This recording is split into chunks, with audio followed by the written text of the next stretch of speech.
Hi, I'm Simon from Slip Eco Lube. These secateurs, they're all rusty and stiff. Not very nice to cut with, and we're going to solve this with Slip Eco Lube.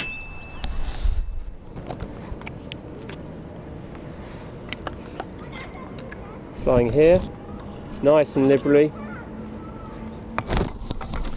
Got to apply it nice and liberally.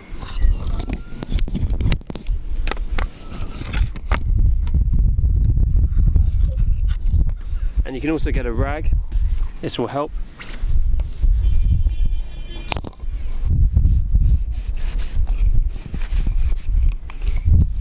Get a little bit of that rust off, some of the dirt as well.